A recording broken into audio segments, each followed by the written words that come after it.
Hello everyone, I'm Assistant Commander Dr. Prashant Jagtap.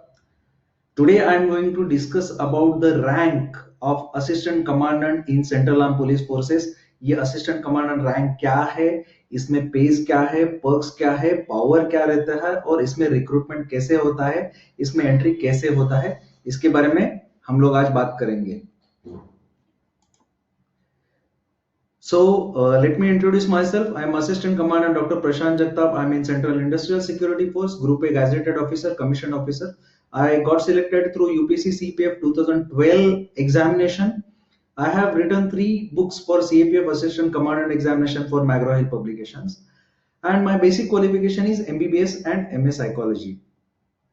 So जैसे कि आप सामने वाले इसमें देख रहे हो, ये असिस्टेंट कमांडेंट है. ये असिस्टेंट कमांडेंट एक कैप्टन इक्विवेलेंट रैंक है सेंट्रल आर्म पुलिस फोर्सेस में, जिसमें CISF, CRPF, BSF, ITBP, SSB, Assam rifles और एनएसजी नेशनल सिक्योरिटी गार्ड्स आते हैं. ये class 1 gazetted commission officer rank है. आर्मी में इसके इक्विवेलेंट रैंक कैप्टन है और स्टेट पुलिस में इसके equivalent rank assistant commissioner of police है. जैसे कि आप देख सकते हो, ये मेरा फोटो है. जैसे कि आप देख सकते हो, इसमें आपको खाकी यूनिफॉर्म भी मिलता है. Being a central arm police force of union of India, इसमें आपको खाकी यूनिफॉर्म भी मिलता है और इसमें आपको कैमोफ्लेज यूनिफॉर्म भी मिलता है. ये CISF central industrial security force का मार्चिंग कॉन्टिजेंट है, जिसको रिपब्लिक डे परेड में बेस्ट मार्चिंग कॉन्टिजेंट का अवार्ड मिल चुका है अब तक 6 बार. सीआरपीएफ में असिस्टेंट कमांडेंट है ड्यूरिंग ट्रेनिंग. असिस्टेंट कमांडेंट एक फील्ड पोस्टिंग में अपने ऑफिस में. Assistant commandant on the field. ये मेरे ऑफिस का फोटोग्राफ है. जो मेरे राइट शोल्डर पे देख रहे हैं, एसटीएफ कमांडो का येलो कलर का ये जो बैच है, एसटीएफ कमांडो का बैच है. Special task force commando course मैंने कंप्लीट किया है. तो ऐसे वाले बैचेस आपको मिलते रहते हैं जैसे ही आप कोर्सेज कंप्लीट करते हो. तो सीएपीएफ मतलब सेंट्रल आर्म पुलिस फोर्सेस, ये 2011 का क्लासिफिकेशन है. 2011 में आर्मी ने सेंट्रल गवर्नमेंट को रिक्वेस्ट किया था कि ये सभी सीएपीएफ को पहले पैरामिलिट्री बोला जाता था. तो पैरामिलिट्री और मिलिट्री में बहुत सारे लोगों को, इवन सिविलियन एम्प्लॉइज को कंफ्यूजन होता है. इसके लिए इन्होंने गवर्नमेंट को रिक्वेस्ट किया.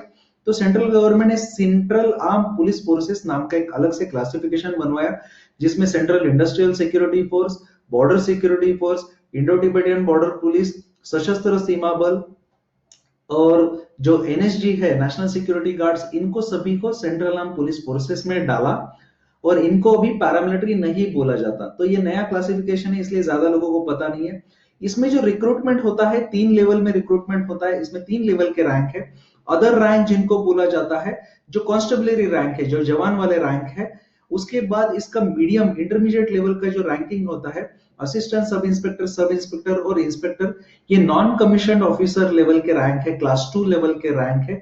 इनका रिक्रूटमेंट स्टाफ सिलेक्शन कमीशन के थ्रू होता है. और असिस्टेंट कमांडेंट, जिनको डायरेक्टली अपॉइंटेड गैजेटेड ऑफिसर बोला जाता है, DHO, assistant commandant is commission officer rank, जिसको 3 स्टार मिलता है. कैप्टन इक्विवेलेंट रैंक है ये सभी के सभी परमानेंट कमीशन है.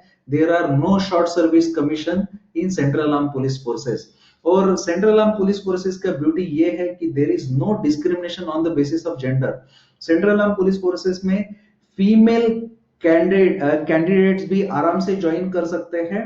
और अगर आप एग्जाम क्लियर करते हो, being a female candidate, even if you clear the examination, आपके जैसे for example, if there are 400 vacancies in of assistant commandant in CAPF for any particular year, तो आप 400 के 400 पोस्ट अगर फीमेल क्वालिफाई करती है, तो 400 के 400 पोस्ट फीमेल ऑफिसर से भरे जाएंगे. So there is no discrimination on the basis of gender. So this is the beauty of Central Armed Police Forces. Assistant Commandant is equivalent to Assistant Commissioner of Police और equivalent to Captain in Indian Army, जिसका promotion बाद में deputy commandant या major equivalent हो जाएगा. 2IC उसके बाद हो जाएगा लेफ्टिनेंट कर्नल इक्विवेलेंट, या फिर commandant which is equivalent to colonel in Indian Army, उसके इक्विवेलेंट हो जाएगा बाद में promotion. And he can reach up to Director General level, is additional DG और special DG, which is equivalent to General in Indian Army. Central Armed Police Forces, BSF, ITBP, SSB, CISF, CRPF, NSG, Assam Rifles, जो भी internal security के लिए जो भी चीजें लगती है, अभी जो पीस टाइम चल रहा है, ये पीस टाइम पे बॉर्डर गार्डिंग से लेके इंटरनल सिक्योरिटी पूरा का पूरा responsibility central arm police forces के ऊपर है। जैसे कि इंसर्जेंट से लड़ना नॉर्थ ईस्ट रीजन होगा, टेररिस्ट से लड़ना जम्मू कश्मीर होगा, खालिस्तानी टेररिस्ट या सेपरेटिस्ट जो एक्टिविटी चल रहे हैं उनके साथ फाइट करना, माओइस्ट या फिर जिनको नक्सलाइट्स भी बोला जाता है उनके साथ लड़ने का काम भी सेंट्रल आर्म पुलिस फोर्सेस ही कर रहे हैं। उसके साथ साथ लॉ एंड ऑर्डर सिचुएशंस है, रायट्स हो रहे, अभी आपको जैसे पता है कि जो सीएए है उसके चलते जो प्रोटेस्ट मार्च चल रहा है उसमें जो कंट्रोल करने का काम है, मॉब को कंट्रोल करने का काम है, ये सभी काम करने में स्टेट गवर्नमेंट को मदद करने का काम सेंट्रल आर्म पुलिस फोर्सेस करते हैं। और वॉर टाइम पे central arm police forces army के साथ मिलके लड़ते हैं। Central arm police forces are first line of defence of India, they are the first line of defence. So day to day basis पे बॉर्डर गार्डिंग से लेके smuggling से लेके इंसर्जेंसी रोकने से लेके सभी के सभी काम सेंट्रल आर्म पुलिस फोर्सेस करते हैं। और इसमें ऑफिसर लेवल का डायरेक्ट जो एंट्री होता है, that entry is at the level of assistant commandant. So assistant commandant is equivalent to assistant commissioner of police when it comes to state police, or equivalent to deputy superintendent of police, and captain when it comes to Indian Army. It is a group A gazetted level officer rank in Central Armed Police Forces of India. Gazetted level class 1 rank का advantage ये है कि आपका appointing authority president रहता है। इसका मतलब है प्रेसिडेंट से नीचे वाला कोई भी आपको आपके नौकरी से हटा नहीं सकता। सैलरी जो आपको मिलता है 56,100 सैलरी स्टार्ट में मिलता है, उसके साथ साथ डियरनेस अलाउंस महंगाई भत्ता मिलता है। लगभग स्टार्ट से आपका सैलरी लगभग 70 to 80,000 सैलरी मिलना शुरू हो जाता है। और धीरे धीरे आपके जो जैसे पोस्टिंग पे चले जाओगे आपका गवर्नमेंट बंगलो क्वार्टर मिलेगा, आपको व्हीकल मिलेगा। सीएपीएफ में सभी असिस्टेंट कमांडेंट को व्हीकल मिलता है क्योंकि बॉर्डर एरिया बड़ा रहता है, सभी जगह पे आपको ड्यूटी पे जाना है, इसीलिए आपको पर्सनल व्हीकल मिलता है। वो व्हीकल जो है सरकारी व्हीकल जो है वो व्हीकल एसयूवी टाइप का मिलता है। और इसके साथ साथ आपको अदर एलिजिबल अलाउंसेस भी मिलते हैं, जैसे डेली अलाउंस मिलता है, लिव ट्रैवल कंसेशन मिलता है जिसमें फ्लाइट के टिकट्स भी मिल जाते हैं आपको, चिल्ड्रन एजुकेशन अलाउंस मिलता है, यूनिफॉर्म अलाउंस मिलता है, हिली एरिया अलाउंस मिलता है, हार्ड एरिया अलाउंस मिलता है, डेपुटेशन में जाते हैं तो डेपुटेशन अलाउंस मिलता है। सो लगभग आपका सैलरी 80,000 to 90,000 पर मंथ हो जाता है। और फैसिलिटी की वैल्यू आप अगर कंसिडर करेंगे तो लगभग 1.5 लाख के आसपास वैल्यू का फैसिलिटी आपको मिलता है।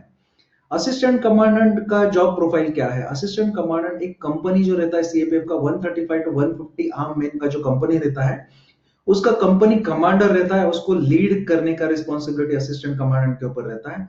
तो ऑपरेशन कंडक्ट करना, प्लान करना, ऑन जॉब ट्रेनिंग मैनेज करना, ऑपरेशनल प्रिपेयर्डनेस मेंटेन करना, इंटेलिजेंस कलेक्ट करना जहां पे जरूरत होता है अपने बटालियन के बारे में, बाहर वाले लोगों के बारे में, इफिकेसी और सर्विसेबिलिटी और जितने भी आर्म्स है, एक्सप्लोजिव्स है, उनको प्रोटेक्ट करना और उसका सर्विसेबिलिटी मेंटेन करना भी असिस्टेंट कमांडेंट के ऊपर आता है रिस्पॉन्सिबिलिटी। एडमिनिस्ट्रेशन करना अपने कंपनी का, जैसे छुट्टियां सैंक्शन करना, लोगों को ट्रेनिंग में भेजना, ये भी असिस्टेंट कमांडेंट के ड्यूटीज में आता है। डिसिप्लिनरी पावर्स असिस्टेंट कमांडेंट के पास बहुत ज्यादा रहता है, अपने कंपनी में डिसिप्लिन मेंटेन करने का जिम्मेदारी भी उसी का है। अगर डीडीओ करके जो अगर आपके पास चार्ज रहेगा तो सैलरीज निकालना, जो बजट है वो मेंटेन करना भी उसका असिस्टेंट कमांडेंट के पास पावर्स आ सकते हैं। प्रोविजनिंग का चार्ज होगा तो क्वार्टर मास्टर के चार्ज में जो भी चीजें परचेस करना है उसका रिस्पॉन्सिबिलिटी भी आपके पास आ सकता है। कैंपिंग और सिक्योरिटी का रिस्पॉन्सिबिलिटीज आपके पास आ सकता है। आपको फोर्स को अलग अलग फील्ड में, अलग अलग कॉम्पिटिशंस में रिप्रेजेंट करने का भी रिस्पॉन्सिबिलिटी आपके पास आ सकता है। जैसे कि नेशनल ह्यूमन राइट्स कमीशन का एक कंपटीशन होता है फोर्सेस के बारे में, ह्यूमन राइट्स के बारे में, उसमें भी आप अपने फोर्स से पार्टिसिपेट कर सकते हो। इंटरनेशनल पुलिस गेम्स में आप पार्टिसिपेट कर सकते हो, वेरियस स्पोर्ट्स इवेंट्स में, वेरियस इवेंट्स में, या फिर अलग अलग ऑर्गेनाइजेशन के इसमें आप अपने ऑर्गेनाइजेशन को पार्टिसिपेट कर सकते हो। आपके पास लोकल अथॉरिटीज के साथ इंटरेक्शन करने के लिए भी मौका रहता है, रेगुलरली आपको इंटरेक्शन करना पड़ता है। तो आप आईएएस आईपीएस या लोकल डीएसपी के साथ, इंटेलिजेंस ब्यूरो के ऑफिसर्स के साथ ऑपरेशनल कैपेबिलिटी मेंटेन करने के लिए उनके साथ रेगुलर इंटरेक्शन में रहते हो।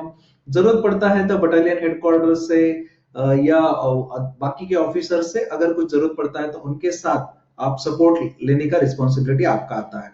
असिस्टेंट कमांडेंट का प्रमोशन आपका 6 साल के बाद डेप्यूटी कमांडेंट या 2IC, डेप्यूटी कमांडेंट मतलब मेजर इक्विवेलेंट हो जाएगा। उसके बाद आपका प्रमोशन 2IC करके हो जाएगा, लेफ्टिनेंट कर्नल इक्विवेलेंट। उसके बाद आप कमांडेंट करके प्रमोट हो जाओगे, फिर उसके आपके पास बटालियन का पूरे रिस्पॉन्सिबिलिटी आ जाएगा, which is equivalent to colonel in Indian army. उसके बाद आप डीआईजी बन सकते हो, आईजी इंस्पेक्टर जनरल बन सकते हो, ADG, and you can even reach up to the rank of director general. अगर आप बहुत जल्दी सर्विस में लग जाते हो एट द एज ऑफ 21, तो आपका प्रमोशन डीजी लेवल तक भी हो सकता है। धीरे धीरे आईपीएस ये सीएपीएफ से हायर लेवल से हटने वाला है। आप डेपुटेशन में जाने के लिए आपको मौका मिलेगा, आप आईबी में, इंटेलिजेंस ब्यूरो में जा सकते हो, रॉ में जा सकते हो, नेशनल इन्वेस्टिगेशन एजेंसी में जा सकते हो, NCB narcotics control bureau, UN peace keeping mission, special forces में, national crime record bureau, NITI Aayog, ministry of home affairs में भी जा सकते हो। आपको जो पर्सनालिटी डेवलपमेंट या स्पेशलाइजेशन करने के लिए मौका मिलेगा, ये आप वीआईपी सिक्योरिटी में स्पेशलिस्ट हो सकते हो, स्पेशल टास्क फोर्स कमांडो में हो सकते हो, एरिया वेपन में हो सकते हो, काउंटर इंसर्जेंसी में हो सकते हो, बॉम्ब डिस्पोजल में हो सकते हो, न्यूक्लियर बायोलॉजिकल केमिकल वॉरफेयर में हो सकते हो, फायर सेफ्टी सिक्योरिटी में हो सकते हो, डिजास्टर मैनेजमेंट में हो सकते हो, medical first respondent and first aid में हो सकते हो, collapse structure search and rescue में हो सकते हो, कैनन ट्रेनिंग में हो सकते हो, साइबर सिक्योरिटी में हो सकते हो, अकाउंटिंग एंड कंसल्टेंसी में हो सकते हो, एविएशन मतलब एयरपोर्ट सिक्योरिटी में हो सकते हो, माउंटेनियरिंग में हो सकते हो, काउंटर टेररिज्म में हो सकते हो, वर्टिकल इंटरेक्शन में हो सकते हो, अर्बन वॉरफेयर में हो सकते हो, टैक्टिक्स में हो सकते हो, anti hostage and anti hijacking operation में भी आप अपना एक्सपर्टीज डेवलप कर सकते हो। ये असिस्टेंट कमांडेंट है सेंट्रल इंडस्ट्रियल सिक्योरिटी फोर्स में, ये सशस्त्र सीमा बल में असिस्टेंट कमांडेंट है। ये मेरे यूनिट में फोटो है सेंट्रल इंडस्ट्रियल सिक्योरिटी फोर्स में। ये मेरा पहला वाला यूनिट में जब पोस्टिंग हुआ था वहां का फोटो है। ये मेरा व्हीकल है, ऑफिशियल व्हीकल जो मुझे मिला था। मेरे बॉडीगार्ड और मेरे पर्सनल सिक्योरिटी ऑफिसर और मेरे ड्राइवर ने ये फोटो खींचा हुआ है। ये एक फंक्शन में मुझे फेलिसिटेट किया गया था। जब भी आप असिस्टेंट कमांडेंट बनते हो, बहुत हाई लेवल का रैंक है। आपको हर बार स्कूल में, कॉलेजेस में लोगों को मोटिवेट